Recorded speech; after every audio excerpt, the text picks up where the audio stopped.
अस्सलाम वालेकुम, मैं हूं शाहजेब खानजादा। पाकिस्तानी मईशत में इस्तेहकाम ज़रूर है मगर तरक्की नहीं हो रही है। वज़ीर आज़म बार बार इस ख्वाहिश का इजहार कर रहे हैं कि मईशत तरक्की की तरफ बढ़े मगर आसार नहीं नज़र आ रहे हैं। पाकिस्तान के एक्सटर्नल इन्फ्लोज मुसलसल हमें नज़र आ रहा है कि वो कम है। करंट अकाउंट सरप्लस के बावजूद बैरूनी अदायगियों की वजह से जो रिजर्व्स हैं वो उनमें कमी आई है। क्या पाकिस्तान यहाँ से आगे बढ़ सकता है? IMF के साथ स्टाफ लेवल मुआहिदा नहीं हुआ मगर हुकूमत इस उम्मीद का इजहार कर रही है हो जाएगा।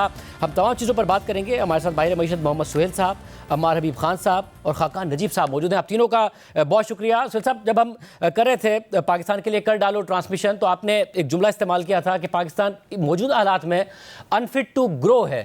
अब जो आसार सामने आ रहे हैं उसमें हमें नज़र आ रहा है कि करंट अकाउंट के डेफिसिट तो आना शुरू हो गया मगर चाहे लार्ज स्केल मैन्युफैक्चरिंग हो उसमें वो तरक्की नहीं नज़र आ रही है, वो मुसलसल नेगेटिव है। पावर प्रोडक्शन हम देखें वो नेगेटिव जोन में नज़र आ रही है, वो रेड में नज़र आ रही है।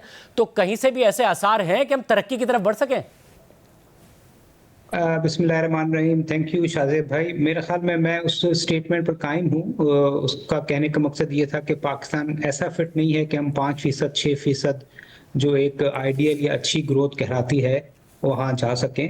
और इसकी निशानदही आपने भी कर दी, इसकी निशानदही स्टेट बैंक ने अपनी लास्ट मॉनेटरी पॉलिसी में भी कर दी, इसकी निशानदही जो लार्ज स्केल मैन्युफैक्चरिंग के नंबर्स आ रहे हैं उसमें भी हो रही है, इसकी निशानदही जो इंपोर्ट्स के नंबर आए हैं फरवरी के उसमें भी हो रही है, और उसकी निशानदही IMF ने भी कर दी जो तवक्कुआत के बरक्स उसने टाइम पर स्टाफ लेवल एग्रीमेंट नहीं किया क्योंकि उसके जहन में भी बहुत सारे खदशात होंगे। ऑल्दो ऑफिशियली ना मिनिस्ट्री ने बताया है कि ये ताखिर क्यों है, ना IMF ने बताया ताखिर क्यों है, मगर खदशात यही हैं कि पाकिस्तान के हालात बेहतर हो गए हैं, इकॉनमी स्टेबलाइज हो गई है, मगर जो चैलेंजेस हैं लोकल और अभी जब से US इंतज़ामिया चेंज हुई है, रिजीम चेंज हुआ है, इसके बाद जो ग्लोबल हालात हैं उसमें चैलेंजेस पाकिस्तान के लिए हैं।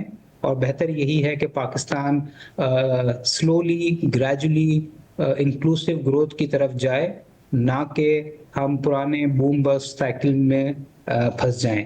तो मैं इस पर कायम हूं कि हमारे लिए 3% इस साल, 4% अगले साल और फिर 5% की ग्रोथ बेहतर है रादर देन अचानक से 5-6% हम ग्रो करें और फिर हम एक एक्सटर्नल अकाउंट के क्राइसिस में फंस जाएं। और जब आपने एक्सटर्नल अकाउंट की बात की सुहेल साहब, तो आमतौर पर यह ख्याल किया जाता है IMF के प्रोग्राम में हम होंगे तो हमें दूसरे जो मल्टीलैटरल इंस्टीट्यूशंस हैं उनकी तरफ से भी हमें जो फाइनेंसिंग है वो मिल जाएगी। अब IMF के प्रोग्राम में हम थे, किस्त हमें मिली हुई थी मगर उसके बावजूद टारगेट से बहुत कम पैसे मिले। पूरे साल का अगर हम रोल ओवर्स को माइनस कर दें $10.5 अरब का टारगेट, कोई 35% हमें शुरू के 7 महीने में पैसे मिले हैं। अब जबकि स्टाफ लेवल मुआहिदा पता नहीं कब जाके हो, उसके बाद बोर्ड अप्रूवल कब जाके हो, तो इनफ्लोज का डर रहेगा, रिजर्व्स बिल्डअप नहीं हो पाएंगे और अनसर्टेनिटी रहेगी फिर।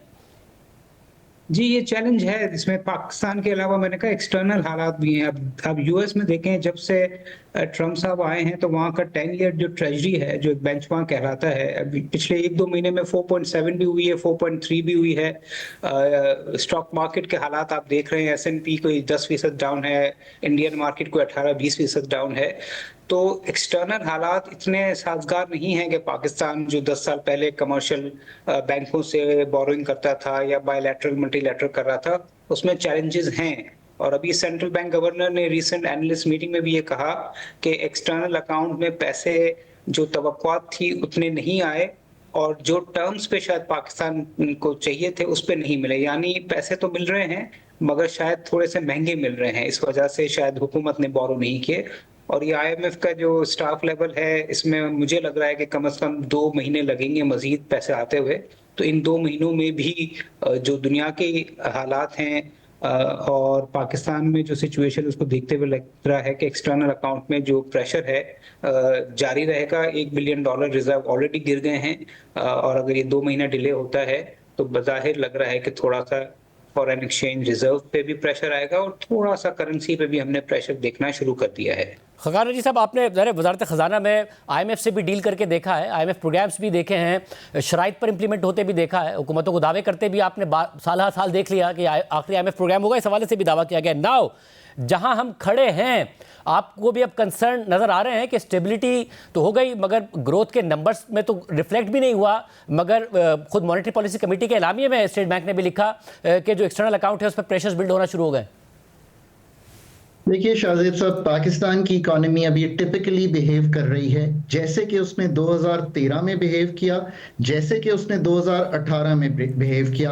ये तीनों यानी कि अब का मिला लें तो ये 3 IMF की एंगेजमेंट्स हैं। और IMF के पे अगर आप तहकीक देखें उनके प्रोग्राम्स पे तो एग्जैक्टली यही होता है कि जो बैरूनी खसारा है वो सबसे पहले संभलता है, बिकॉज अब इंपोर्ट रिस्ट्रिक्शंस और एक्सचेंज रेट मैनेजमेंट ऐसी करते हैं और कॉन्सिक्वेंटली रिजर्व्स का बिल्डअप हो जाता है। और फिर कॉन्सिक्वेंटली जब आप फिस्कल को भी टाइट करते हैं और इकोनॉमी और स्लो हो जाती है तो आपकी इन्फ्लेशन जो है वो भी संभल जाती है एंड मॉनेटरी टाइटनिंग को भी मेंटेन करते हैं। ये तो है बिल्कुल एक classical picture of an economy behaving by the book जो IMF की एंगेजमेंट के साथ होती है। अब IMF की एंगेजमेंट का जो कॉन्सिक्वेंट रिजल्ट है वो स्लो हो जाती है, आपकी ग्रोथ 0.9% हो गई पहले क्वार्टर में, जो हमने अभी जुलाई से सितंबर का गुजारा, ऐसा ही होना था। अब बात यह है कि ये आपको एक वक्त और एक स्पेस देता है। ये जो लोग कह रहे हैं ना कि हम ग्रोथ नहीं कर पाएंगे, दुरुस्त कह रहे हैं, बिकॉज ये वक्त और स्पेस किस चीज की है कि आप दुनिया ने जिस तरह ग्रोथ मॉडल को ठीक किया अपना, आप अपने ग्रोथ मॉडल को ठीक करने ये वक्त और स्पेस इसलिए मिली है कि जो मैक्रो स्टेबिलिटी है उसको यूज करते हुए इन्वेस्टमेंट रेशियो, प्रोडक्टिविटी फर्म्स की, एग्री की और लेबर की, दुनिया से कनेक्टिविटी यानी कि भरोसा करना कि export engine is the problem not are imports, भरोसा करना इस बात पे कि जो इकोनॉमी 95% कंजप्शन पे हो और सेविंग्स ना हो रही हो उसमें इन्वेस्टमेंट टू GDP रेशियो नहीं बढ़ सकता, भरोसा करना कि जो दुनिया ने तरक्की की है वो एक capable management by a high quality set of technocrats, चाहे वो मनमोहन सिंह हो इंडिया में या वो 21 फिलीपींस के इकोनॉमिस्ट हो जिन्होंने उनकी कहानी लिखी, और आखिर में एक कमिटेड लीडरशिप। ये स्पेस आपके पास है। अब अगर तो इस स्पेस को प्रूडेंटली यूज करेंगे तो 5-6% की ग्रोथ 1.5-2 साल बाद अगर मुल्क की पैदावारी सलाहियत बढ़ना शुरू हो गई और एक्सपोर्ट्स का 10 से 15-18% का पिकअप हो गया तो आप चले जाएंगे उस तक। ये इतना मुश्किल है क्यों? अगर आसान होता तो हम आज तक एनर्जी सेक्टर का रिफॉर्म दिखा देते, अगर आसान होता तो हम डीरेगुलेशन, प्राइवेटाइजेशन कर देते। The country finds it hard. So ये मेरे लिए तो कोई नई बात नहीं है, बट आई रियली होप कि इस दफा ये सिचुएशन ऐसी ही हो कि जो मैंने चीजें एक्सप्लेन की हैं उनको ठीक करते हुए इस स्पेस को यूज करें। थोड़ी सी तशवीश मुझे ये हुई है कि जो IMF के साथ भी एंगेजमेंट हुई उसमें हमने फिस्कल का खसारा, मॉनेटरी टारगेट्स तो संभाल लिए, बट जब मैं पाकिस्तान की एंगेजमेंट स्ट्रक्चरल पाथ पे देखता हूं, चाहे वो एग्रीकल्चर इनकम टैक्स का निफाज हो, चाहे वो सॉवरन वेल्थ फंड को ठीक करना हो, चाहे वो फेडरल गवर्नमेंट का जो फुटप्रिंट है उसको नीचे देने की रिपोर्ट की जिसे कहेंगे तसल्ली बख्श इंप्लीमेंटेशन में जाना हो, ये सब चीजें, even Pakistan now and then ताजिर दोस्त स्कीम, जिसका क्या मतलब था कि हम टैक्स के बेस को बढ़ाते ताकि अगले बजट में आप पे और मुझ पे जो टैक्स का इजरा है और जो मैन्युफैक्चरिंग पे टैक्स का इजरा है उसको कम करते। So even with in the program जो स्ट्रक्चरल इश्यूज थे, they have moved but not moved the needle to the extent कि हम कंफर्टेबली कह सकें कि हम स्ट्रक्चर्स को तब्दील करने में कामयाब हो रहे हैं। लास्ट पॉइंट इज कि IMF एक कॉम्पिटेंट सेट ऑफ 9-10 लोगों के साथ आता है, क्योंकि मैंने एंकर किया है 13-16 का वो वाहिद प्रोग्राम जो पाकिस्तान ने कंप्लीट किया था। मेरी हमेशा ये advice to Pakistan authorities and एक और अथॉरिटीज जिनके साथ मैं ये काम कर रहा हूं वो ये है कि अपना competent technical analysis, policy work और थर्ड जो इकोनॉमिक डिप्लोमेसी है उसकी तैयारी पूरी तरह रखिए, क्योंकि जो डिलेज होते हैं, जैसे अब लग रहा है कि शायद बजट को भी इनकैप्सुलेट किया जाएगा जब हम फाइनली पहुंचेंगे इस प्रोग्राम को तय करने के लिए। मैंने इस पे काफी आपके ही न्यूज में भी लिखा है, दूसरे अखबारों में भी लिखा है कि जो QPCs इंडिकेटिव टारगेट और बेंचमार्क्स को जब मैं देख रहा था तो मुझे उसमें सुखम दिखाई दे रहे थे। वन वुड हैव होप कि ये हम स्टाफ लेवल कर लेते, पर अब चूंकि बजट भी इतना करीब आ गया है तो ये एक महीना डेढ़ जो है ये एक मुश्किल टाइम पीरियड है, इन द सेंस कि हमें ये क्लोज भी करना है, बजट को भी क्लोज करना है और उसमें कुछ पॉलिसी की तरमीम मैन्युफैक्चरिंग और जो हमारा सेक्टर है जिसमें आप कमाई करते हैं सैलरीड और नॉन सैलरीड में भी करना है। So that's Pakistan task ahead. और अमर, आप भी ज़ाहिर है लिखते रहे हैं इस हवाले से, कमेंट्री करते हैं इस हवाले से रहे हैं, आपको भी इस वक्त कंसर्न्स हो रहे हैं? स्टेबिलिटी तो थी और फिर जिक्र किया जा रहा था कि जी किसी भी तरीके से हमारे रिजर्व्स बिल्डअप होंगे, एक्सपोर्ट्स भी बढ़ेंगी, एक्सपोर्ट्स ऑलमोस्ट हमें फ्लैट नज़र आ रही हैं, रेमिटेंसेस ज़रूर बढ़ रही हैं, कि पाकिस्तानी इकॉनमी टेक ऑफ की पोजीशन में कतई तौर पर है नहीं किसी भी सूरत। जी देखें, खाकान साहब बिल्कुल सही कह रहे हैं कि हमारी जो 95% ऑफ GDP जो है वो कंजम्पशन है, तो इस पे अगर जैसे भी हम ग्रोथ लेकर आएंगे 3 से 4% भी करेंगे तो एक हिसाब लगाया था for every percentage of growth आपको एक्स्ट्रा 12 से 14 अरब डॉलर चाहिए होते हैं। अगर मैं 5% ग्रो करूंगा यानी कि तकरीबन 30 अरब डॉलर मुझे एक्स्ट्रा चाहिए। 30 अरब डॉलर या तो आप एक्सपोर्ट से ला सकते हैं या रेमिटेंस से ला सकते हैं, आप बोरो कर सकते हैं। तो ये मोटा मोटा हिसाब है कि जब तक आप 30 अरब डॉलर एक्स्ट्रा लेकर नहीं आएंगे कहीं से, आप 5 या 6% पे ग्रो नहीं कर सकते। दिस इज एक बहुत बॉल पार्क एस्टिमेट में बता रहा हूं। जब तक वो नहीं आएगा, जब तक हमारे एक्सपोर्ट ओरिएंटेड बेस नहीं होगी, जब तक इन्वेस्टमेंट नहीं बढ़ेगी, हम इसी पे चलते रहेंगे। हाँ, एक ऑप्शन है कि हमेशा से जो हम करते आए हर 2 साल 3 साल बाद के इंपोर्ट ड्रिवन एक शदीद जो है ग्रोथ का एक्सपर्ट आता है, मगर वो कभी 2 साल में खत्म हो जाता है, कभी 6 महीने में खत्म हो जाता है। तो अभी भी अगर हमने ये करा तो ये 6-8 महीने से ज्यादा ग्रोथ का स्पर्ट नहीं चलेगा और डॉलर फिर हमारे नीचे हो जाएंगे रिजर्व, और फिर जो है अगले 2 साल तक हम एक ट्रैप में फंस जाएंगे। तो बेहतर यही है कंसोलिडेट करें पोजीशन और आहिस्ता आहिस्ता करके जो है ग्रोथ की तरह जाए, specially productivity oriented growth, export oriented growth और investment as a percentage of GDP उसको बढ़ाना तो शदीद जरूरत है। उसके बगैर कंजम्पशन ओरिएंटेड इकोनॉमी में आप ज्यादा ग्रो नहीं कर सकते। मतलब अगर अमर, जब आप कह रहे हैं कि इन्वेस्टमेंट बढ़ाने की जरूरत है, इस वक्त जो ऑलरेडी सेक्टर्स हैं वो नहीं परफॉर्म कर पा रहे हैं, कैसे हुकूमत इसको पुश करे कि वो सेक्टर्स, लार्ज स्केल मैन्युफैक्चरिंग है वो रेट से ग्रीन में आ जाए, मजीद इन्वेस्टमेंट की तरफ मामला जाए? देखिए बिल्कुल इसमें हो सकता है। अभी मतलब जैसे ग्लोबली जो है यू कैन सी एक शिफ्ट मेजर आ रहा है। टैरिफ्स की वजह से बहुत सारी ऐसी इंडस्ट्रीज हैं जो कि दूसरे मुल्कों में वायबल नहीं है मगर यहाँ पे हो सकती हैं। यहाँ पे ये पॉसिबिलिटीज भी हैं कि हमारे पास सरप्लस पावर है, जिसकी हमेशा बात करते रहते हैं। सरप्लस पावर को बहुत सारी एनर्जी इंटेंसिव इंडस्ट्रीज में लगा सकते हैं। बहुत सारी ऐसी बातें भी चल रही हैं कि मेजर जो मेटल्स हैं वो अब यहाँ पे वायबल हो गए प्रोड्यूस करना। तो काम उस पर ऑलरेडी हो रहा है मगर इसको थोड़ा सा एक्सेलरेट करने की जरूरत है। तो जहां तक आपने बोला कि जी वो तो और ऑटोमेटिकली बढ़ नहीं रही है, वो इसलिए नहीं बढ़ रही क्योंकि ऑलरेडी हम अपनी कैपेसिटी पे एक हद तक पहुंच गए, 80-85% कैपेसिटी पे हम चल रहे हैं। तो नई इन्वेस्टमेंट की जरूरत है और उस चीज को प्रमोट करना चाहिए, बजाय इसके कि जैसे हर थोड़े दिनों बाद हम सोचते हैं कि जी रियल एस्टेट को प्रमोट कर दें, इसको करते हैं। इसके लिए कोई टैक्स ब्रेक्स हो, जैसे हमेशा एक बात होती है कि जो कॉर्पोरेट टैक्स रेट है वो इतना ज्यादा है, overall tax rate formal business का इतना ज्यादा है कि नेक्स्ट टू इम्पॉसिबल कि आप कोई भी वायबल बिजनेस यहाँ पे चला सकें। That is what needs to be sorted.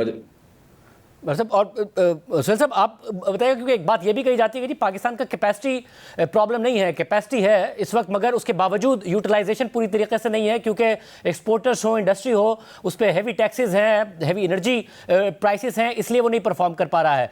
आप इसको किस तरीके से देखते हैं कि मजीद इन्वेस्टमेंट आए और एक्सपोर्ट्स पाकिस्तान की बढ़े, क्योंकि वो तो नहीं नज़र आ रहा कि एक्सपोर्ट्स बढ़ रही हूँ? देखें, एक्सपोर्ट्स में कुछ ग्रोथ जरूर है मेरे ख्याल में। अगर हम 7-8% की ग्रोथ हमने एक्सपोर्ट्स में देखी है, मगर ये पोटेंशियल है कि अगर 10 से 20% हो तो बहुत अच्छा हो जाएगा। और आपने बजा फरमाया कि कुछ सेक्टर्स हैं जहां पे यूटिलाइजेशन कम है, जो कैपेसिटी है वो ज्यादा है। उसके मेरे ख्याल में 3 रीजन हैं। एक तो आपने बताया कि टैक्सेस ज्यादा हैं, बिलखुसूस जो एक्सपोर्ट ओरिएंटेड में जो बजट में टैक्सेस लगे उसकी वजह से वो कंपेटिटिव नहीं रहे। दूसरे एनर्जी के इश्यूज हैं, इसीलिए जो IMF का जो डिले हुआ है, मुझे लगता है कि उसमें एनर्जी रिफॉर्म्स भी शामिल होंगे। एक तरफ गवर्नमेंट कह रही है कि हम 8 रुपए पर यूनिट कम करेंगे, दूसरी तरफ गवर्नमेंट कह रही है कि हम 3 रुपए सर्कुलर डेट जो क्लियर कर रहे हैं उसकी पद में लगाएंगे। तो वैसे ही टैरिफ ज्यादा है और क्लैरिटी भी नहीं है एनर्जी सेक्टर पे। और तीसरा जो है, मेरे ख्याल में कॉन्फिडेंस अभी भी इकोनॉमी में वैसा नहीं आया जैसा आना चाहिए।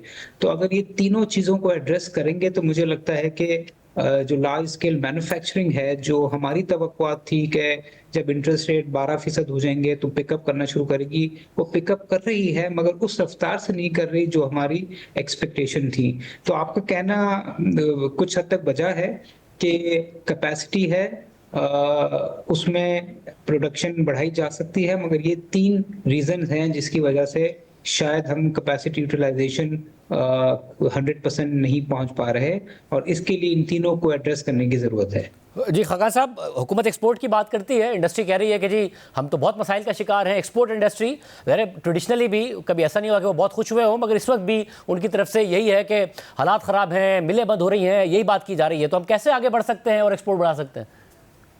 देखिए ना, एक तो बात यह कि इंडस्ट्री को भी समझना चाहिए कि सिर्फ ये कहना कि 9 सेंट की बिजली चाहिए is just touching the base of the problem. असल प्रॉब्लम जो है वो पाकिस्तान के एनर्जी सेक्टर की तंजीम में ना हो है। उनको अगर अथॉरिटी से मांगना है तो वो ये मांगे कि 2002 की पॉलिसी, 94 की पॉलिसी और 15 की पॉलिसी, ये तीनों power policies have not done well in Pakistan. What is it the next policy that will prevent कि हम आने वाले वक्तों में ये गलतियां ना करें? उसके लिए क्या आपको एक प्रोफेशनल एनर्जी मिनिस्ट्री चाहिए? आई थिंक के चाहिए। क्या आपको यूनिफाइड रेगुलेटर चाहिए? बिल्कुल चाहिए। क्या आपको एक प्राइवेटाइज्ड एनर्जी मार्केट चाहिए? चले प्राइवेटाइज नहीं करते, मैं आपको जरा डीपर सॉल्यूशंस की गुफ्तगू करूं।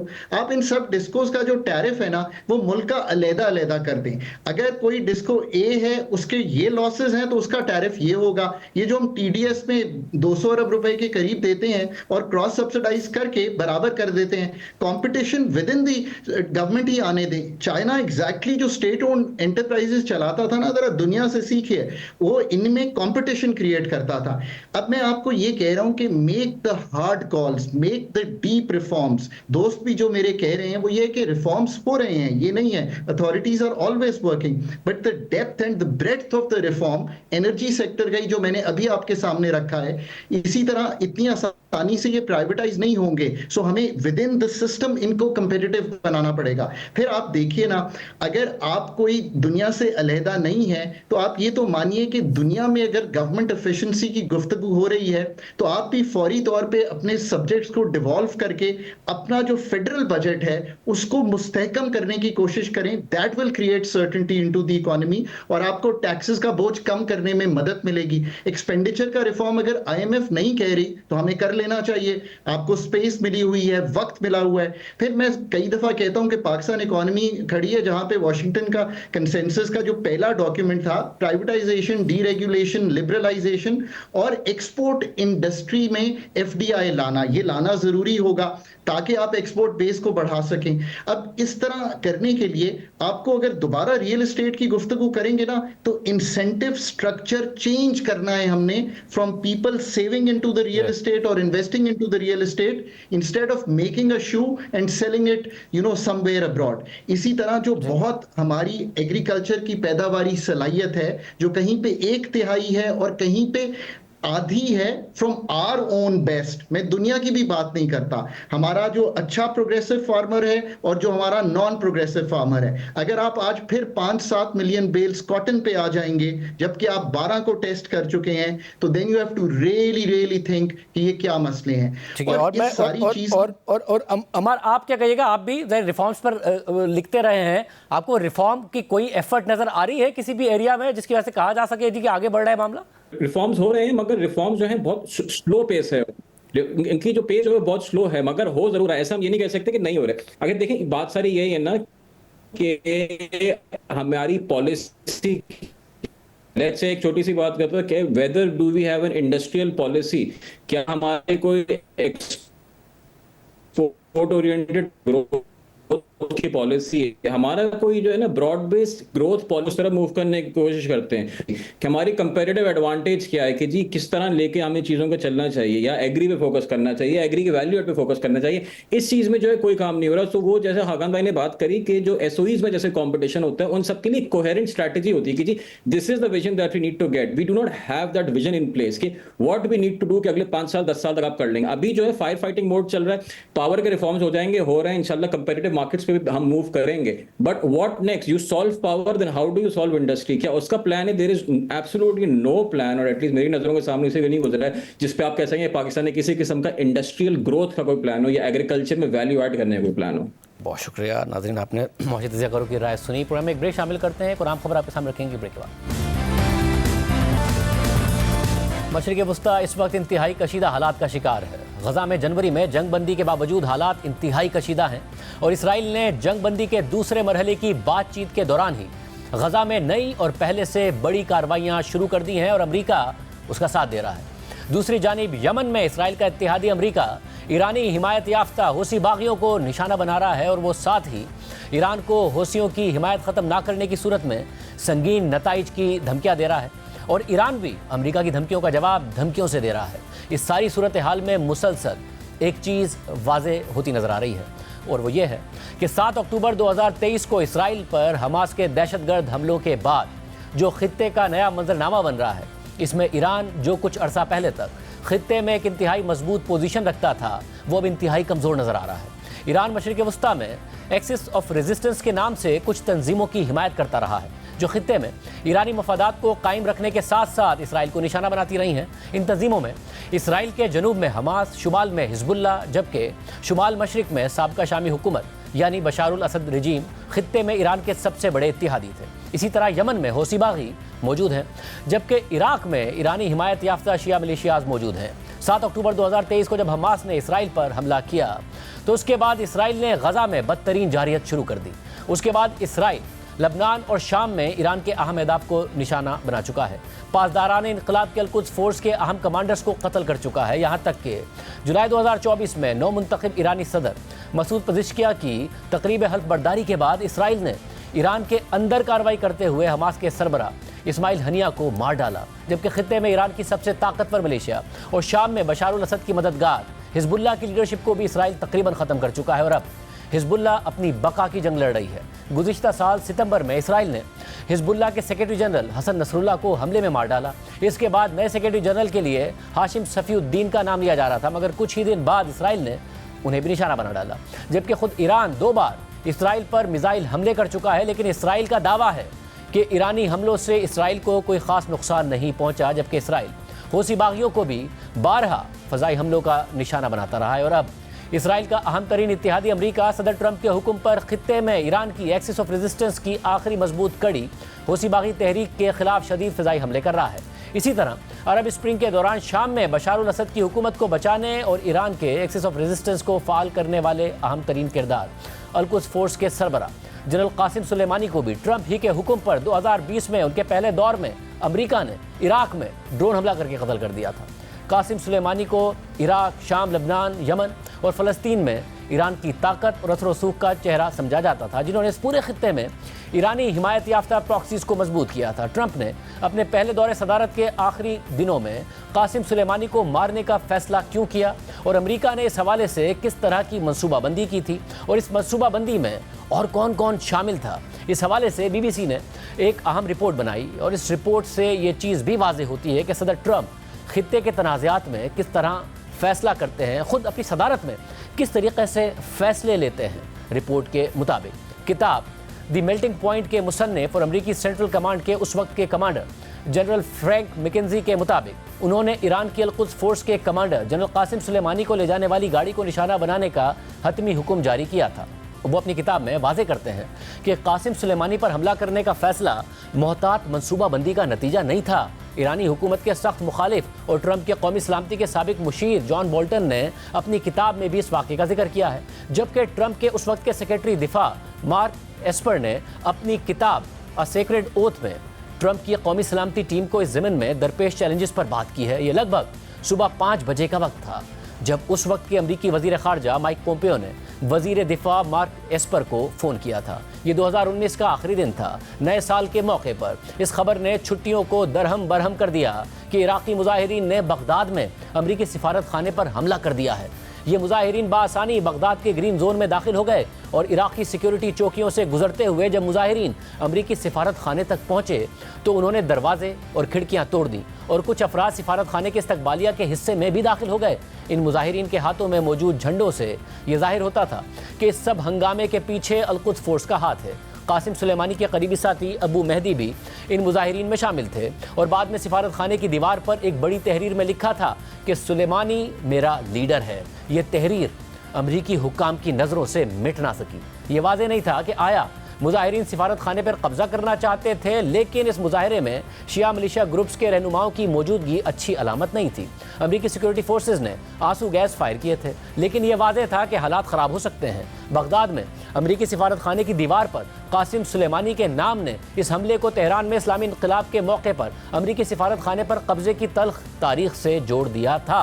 मार्क एस्पर जानते थे कि ईरानी हुकूमत का मकसद इराक से अमरीकी फौजियों का मुकम्मल इनखला है। वाशिंगटन में बहुत कम लोग ही इस बात को भूले होंगे कि बैरूत में अमरीकी फौजियों की रिहाइशगाह पर बमबारी के बाद उस वक्त के अमरीकी सदर रोनाल्ड रेगन ने लबनान से फौजी दस्तों को किस तरह वापस बुला लिया था।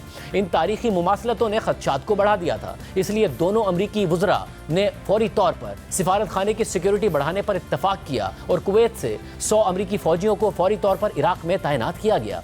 उनकी तैनाती के अमल और फिर बगदाद में अमरीकी फौजी तैयारों की लैंडिंग के मनाजिर अमरीकी वजारत दिफा के सोशल मीडिया अकाउंट्स पर बराह रास्त नशर हुए और अमरीकी वज़ीर दिफा का ख्याल था कि इस तरह ईरान और इराक की हुकूमतों को ज़रूरी इंतबाह भेज दिया जाएगा। वज़ीर दिफा मार्क एस्पर सदर ट्रंप से भी मुसलसल राब्ते में थे। ट्रंप को तशवीश थी कि कहीं लीबिया का वाक़या ना दोहराया जाए, जब बिन गाजी के अमरीकी कौंसिल खाने पर मुसल्लह अफराद ने हमला करके लीबिया में अमरीका के सफ़ीर को ही कत्ल कर दिया था। इस हमले के वक्त ट्रंप ने सदर बराक ओबामा और वज़ीर ख़ारजा हिलरी क्लिंटन पर बहुत तनकीद की थी और वो नहीं चाहते थे कि उनके सदर होते हुए इस नौयत का कोई वाक़या रोनुमा हो जाए। वज़ीर दिफा मार्क एस्पर ने हर फ़ोन कॉल में सदर ट्रंप को पुरसकून रखने और ये बताने की कोशिश की कि बगदाद बिन गाजी नहीं बनेगा। अमरीकी सिफारत खाने में सैकड़ों फौजी तैयार थे और परेशान होने की कोई वजह नहीं थी। बगदाद में अमरीकी सिफारत खाने पर मुजाहिरीन के हमले से सिर्फ 3 दिन पहले इराक में अमरीकी फौजी अड्डे पर 30 रॉकेट भी दागे गए थे, जिसके नतीजे में एक अमरीकी कॉन्ट्रैक्टर हलाक हो गया था। अपनी दिफाई और सिक्योरिटी टीम के साथ तफसीली बातचीत के बाद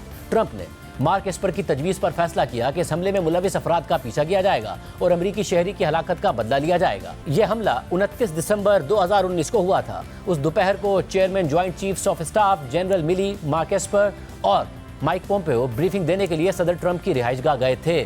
CIA के डायरेक्टर और व्हाइट हाउस के कौमी सलामती के मुशीर रॉबर्ट ओब्राइन वीडियो कॉन्फ्रेंस के जरिए इसमें शामिल थे। हमले के नताइज को बेहतर तौर पर बयान करने के लिए जनरल मिली ने सदर ट्रंप को कताइब हिजबुल्लाह को पहुंचने वाले नुकसान की तस्वीर भी दिखाई। कताइब हिजबुल्लाह ईरानी हिमायत याफ्ता गिरोह है जो इराक में सरगर्म है। मार्क एस्पर ने अपनी किताब में वजाहत की कि यह हमला मुकम्मल कामयाबी के साथ किया गया और लड़ाका तैयारों ने असलाह डिपो के अलावा दानिस्ता तौर पर महफूज फासले से उन इमारतों को भी निशाना बनाया जहां अल-कुद्स फोर्स के अराकीन के मौजूद होने का इम्कान था, ताकि ईरान को तनबीह हो जाए मगर जानी नुकसान भी ना हो, ताकि ईरान से कशीदगी में इजाफा भी ना हो। लेकिन इस वजाहत ने तवक्कात के बरक्स सदर ट्रंप को बहुत गुस्सा दिला दिया। अमरीकी सदर ने गुस्से से सर हिलाते हुए जनरल मिली से कहा कि यह अहमकाना बात है, आपने ऐसा क्यों किया? अब ईरानी समझते होंगे कि हम दुरुस्त हदफ को निशाना नहीं बना सकते।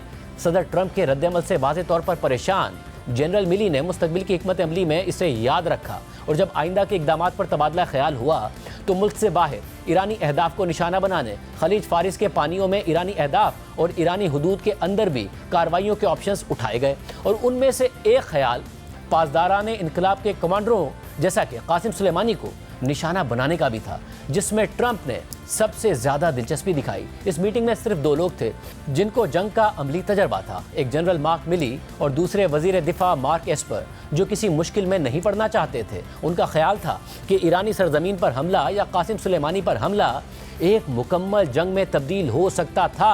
उस वक्त के व्हाइट हाउस के चीफ ऑफ स्टाफ ने भी इससे इत्तफाक किया था।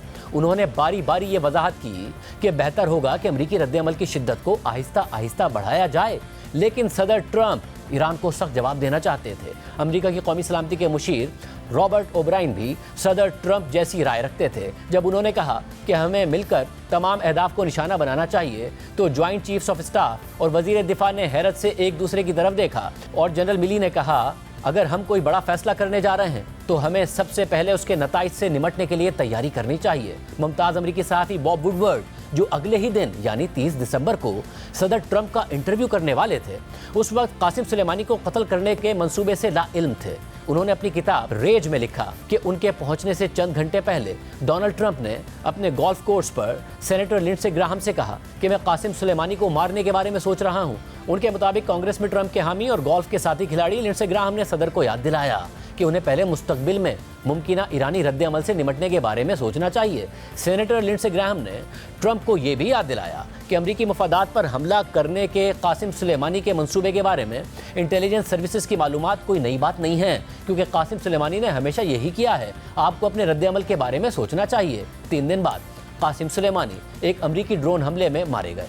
IRGC यानी पासदारान इनकलाब की अल-कुद्स फोर्स और कासिम सुलेमानी बरसों से वाशिंगटन की तवज्जो का मरकज़ रहे हैं। 2007 में बुश इंतजामिया ने अल-कुद्स फोर्स को निशाना बनाने और इराक में अस्करियत पसंदों को इमदाद फराहम करने से रोकने के लिए एक खुसूसी इंटेलिजेंस यूनिट बनाया था। ये वो वक्त था जब इराक में मुबैना तौर पर पासदारान इनकलाब के इंजीनियर्स के डिज़ाइन करदा सड़क किनारे नस्ब बॉम्ब से अमरीकी अफवाज को मुसलसल निशाना बनाया जा रहा था। पेंटागन के अंदाजों के मुताबिक 2003 से 2011 तक इराक में तमाम अमरीकी फौजियों की हलाकतों में से 17% बिलवास्ता या बिलवास्ता तौर पर कासिम सुलेमानी की क़यादत में अल-कुद्स फोर्स की वजह से हुई थी।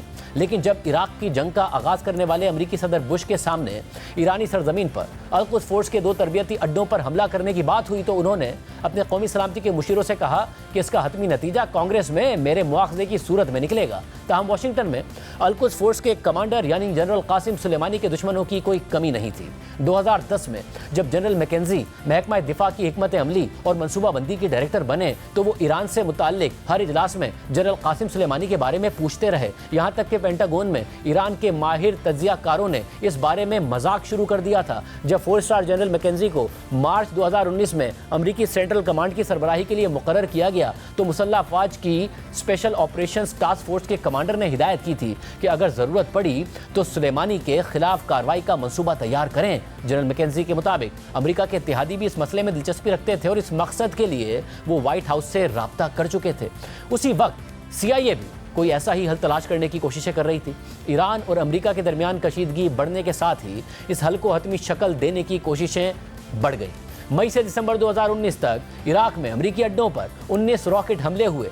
जून 2019 में जब खलीज फारिस पर $200 मिलियन के अमरीकी ग्लोबल हॉक ड्रोन को निशाना बनाया गया तो सदर ट्रंप ने अपनी कौमी सलामती टीम के साथ कई मुलाकातों के बाद ईरान के 3 मकामात पर हमलों का हुक्म दे दिया, लेकिन इस शर्त पर कि खलीजी रियासतें इन हमलों पर उठने वाले अखराजात का कुछ हिस्सा अदा करेंगी। लेकिन फिर सेक्रेटरी खारजा माइक पोम्पियो और कौमी सलामती के मुशीर जॉन बोल्टन और इसराइली वज़ीर आज़म नेतन्याहू के इसरार के बावजूद उन्होंने हमले से सिर्फ 10 मिनट पहले अपना हुक्म वापस ले लिया। 28 दिसंबर को इराक में अमरीकी सिफारत खाने पर हमले से 2 दिन पहले सेंट्रल ऑपरेशंस के कमांडर एडमिरल सैमुअल एक बड़ा नक्शा लेकर मैकडिल एयरफोर्स बेस में जनरल मैकेंजी के घर पहुंच गए। इस मंसूबे में कुछ ऐसे ऑप्शंस शामिल थे जो अमरीकी सेंट्रल कमांड ने ईरान के साथ मुमकिना तसादुम के लिए पेशगी तैयार कर रखे थे। यमन में पासदारान इनकलाब के एक सीनियर कमांडर, किताइब हिजबुल्लाह के एक कमांडर और कासिम सुलेमानी अमरीकी हदफ की फहरिस्त में शामिल थे। ईरानी जहाज सावेज एक और ऑप्शन था। अमरीकी बहरिया सावेज जहाज को इंटेलिजेंस मालूमात जमा करने वाला जहाज समझती थी जो यमन से जबूती तक अमरीकी बहरी जहाज़ों की सरगर्मियों की निगरानी करता था। यही ऑप्शंस सदर ट्रंप को भी पेश किए गए थे। जनरल मैकेंजी का कहना था कि उन्होंने पहले जनरल मिली से सुना कि सदर ट्रंप ईरान को मुंह तोड़ जवाब देने और जनरल कासिम सुलेमानी को निशाना बनाना चाहते हैं और उन्होंने इंटेलिजेंस फोर्सेस की मदद से सदर ट्रंप को कासिम सुलेमानी पर मुमकिना हमले के नताइज की वजाहत देने के लिए एक अलग रिपोर्ट तैयार की है। कासिम सुलेमानी पर हमले के मुमकिना नताइज के बारे में खदशात के बावजूद फहरिस्त किसी मनफी सिफारिश के बगैर सदर ट्रंप की मेज़ पर पहुंच गई। 29 दिसंबर को 6:30 बजे जनरल मिली ने जनरल मैकेंजी को एक फ़ोन कॉल पर बताया कि सदर ट्रंप ने यमन में अल-कुद्स फोर्स के कमांडर्स पर हमले, 14,000 टन वजनी जहाज सावेज पर हमले और इराक में जनरल कासिम सुलेमानी पर हमले की मंजूरी दे दी है। अमरीकी सेंट्रल कमांड मौसम ख़िज़ा के आखिर में शाम और इराक में कासिम सुलेमानी पर हमला करने के मुमकिन ऑप्शंस पर काम कर रहा था। जनरल मैकेंजी और जनरल मिली का ख्याल था कि शाम में जनरल कासिम सुलेमानी को निशाना बनाना बेहतर था, क्योंकि इराक में यह कार्रवाई करने से शिया मलेशियाज़ की वजह से संगीन फौजी और सियासी नताइज हो सकते हैं। रिपोर्ट में मजीद लिखा है कि पेंटागन ने पता लगाया था कि जनरल कासिम सुलेमानी 31 दिसंबर 2019 को तेहरान से बगदाद का सफर करेंगे। उस दिन अमेरिकी सेंट्रल कमांड में जनरल मैकेंजी 2 बड़ी स्क्रीनों के सामने एक बड़े मेज पर बैठे थे। एक स्क्रीन पर मुख्तलिफ डेटा के साथ ड्रोन की मदद से हासिल होने वाली सियाह और सफ़ेद तस्वीर थी और दूसरी स्क्रीन पर सैकड़ों फौजी और सिविलियन तैयारों की नकलो हरकत देखी जा सकती थी। कासिम सुलेमानी आखिरकार तेहरान में अपने घर से निकले। सुबह 9:45 पर अपने तैयारे में सवार हुए और 2 घंटे की परवास के बाद बगदाद पहुंच गए। लेकिन तैयारे ने बगदाद में उतरने के बजाय 30,000 फीट की बुलंदी पर मगरिब की जानिब परवास जारी रखी और ऐसा लग रहा था कि हमला करने का मौका हाथ से जाने लगा था। General McKenzie secretary of defence और chairman joint chiefs of staff के साथ एक कॉन्फ्रेंस कॉल पर थे जब पेंटागन से किसी ने पूछा कि क्या आप इस तैयारे को मार गिरा नहीं सकते। इस दरख्वास्त की तामील करने का फैसला किए बगैर जनरल मैकेंजी ने कतर में अमरीकी फ़िज़ाई अड्डे पर मौजूद एक फ़िज़ाइया के कमांडर को फ़ोन किया कि अगर मैं आपको हुक्म दूं तो क्या आप इस तैयारे को मार गिरा सकते हैं। सवाल के जवाब में कतर के अमरीकी अड्डे से 2 जंगी लड़ाका तैयारों ने परवाज़ भरी, लेकिन थोड़ी ही देर बाद ये बात वाज़ेह हो गई कि वो तैयारा जिसमें जनरल कासिम सुलेमानी सवार थे शाम जाने वाला तैयारा था, जिसमें दीगर मुसाफिर भी सवार थे। कासिम सुलेमानी को शाम में निशाना नहीं बनाया जाना था और अमेरिका ईरानी मुसाफिर तैयारे को मार गिराने का खतरा भी मोल नहीं लेना चाहता था। अमरीकी जेट तैयारे अपने अड्डे पर वापस आ गए और जब जनरल कासिम सुलेमानी के तैयारे ने दमिश्क में उतरने के लिए अपनी ऊंचाई कम की तो यह वाज़ेह हो गया कि हमला फिलहाल मुलतवी कर दिया गया है। जनरल मैकेंजी ने यमन में हमले को रोकने का हुक्म भी दे दिया। कासिम सुलेमानी के दमिश्क से बगदाद के सफ़र का इंतजार तकरीबन 3 दिन तक जारी रहा और आखिरकार दमिश्क के हवाई अड्डे पर मौजूद एजेंट्स ने इतला दी कि एक तैयारा बगदाद जाने के लिए तैयार है और जनरल कासिम सुलेमानी के जल्द ही उसमें सवार होने की तवक्को है। और बिलाखिर 3 घंटे की ताख़ीर के बाद जनरल कासिम सुलेमानी तैयारे में सवार हो गए तो अमरीकी सेंट्रल कमांड के हेडक्वार्टर में एक हंगामी इजलास हुआ। 2 जनवरी 2020 को बगदाद में रात 12:47 पर जनरल मैकेंजी के हुक्म पर अल अदीद एयरबेस कतर से उड़ान भरने वाले रीपर ड्रोन ने हेल फायर मिसाइल दागे और अल कुद्स फोर्स के कमांडर को ले जाने वाली गाड़ी को उड़ा दिया गया। उस वक्त के सेंटकॉम कमांडर का ख्याल है कि जनरल कासिम सुलेमानी पर हमला करने का फैसला मोहतात मनसूबाबंदी का नतीजा नहीं था और यह फैसला एक ऐसे सदर ने किया जिसने मुशीरों से सुना था कि ईरान कोई जवाब नहीं देगा। इस राय से जनरल मैकेंजी के मुताबिक सेंटकॉम या अमरीकी इंटेलिजेंस एजेंसियों में से कोई भी मुत्तफिक नहीं था। लेकिन इस ऑपरेशन के अख्तिताम पर जनरल मैकेंजी ने अपने फौजियों से कहा कि जनरल कासिम सुलेमानी मारे जा चुके हैं और कल भी हम यही होंगे। इस सारी बात से ये चीज़ वाज़ेह होती है कि सदर ट्रंप किस तरह से फ़ैसले करते हैं और उनके इन फैसलों से खित्ते में मौजूदा तनाज़ात किस सिमत जा सकते हैं। प्रोग्राम में एक ब्रेक शामिल करते हैं और आम खबर आपके सामने रखें। शौकत खानम कैंसर अस्पताल गुज़िश्ता 30 साल से कैंसर के मरीज़ों का इलाज कर रहा है और बड़ी तादाद में कैंसर के मरीज़ इस इदारे के मुफ्त इलाज की सहूलत से फ़ायदा उठा चुके हैं, जबकि कैंसर के इलाज के हवाले से यहाँ बहुत सी मयारी सहूलियात फराहम की जाती हैं। इमरान खान की क़यादत में लाहौर और पेशावर में कायम किए गए शौकत खानम अस्पताल जदीद तरीन सहूलियात और टेक्नोलॉजी से लैस है और उनका अमला आला तरबियत याफ्ता पेशावर अफराद पर मुश्तमिल है। तीसरा अस्पताल कराची में ज़ेर तामीर है जो पाकिस्तान का सबसे बड़ा और जामे कैंसर सेंटर होगा।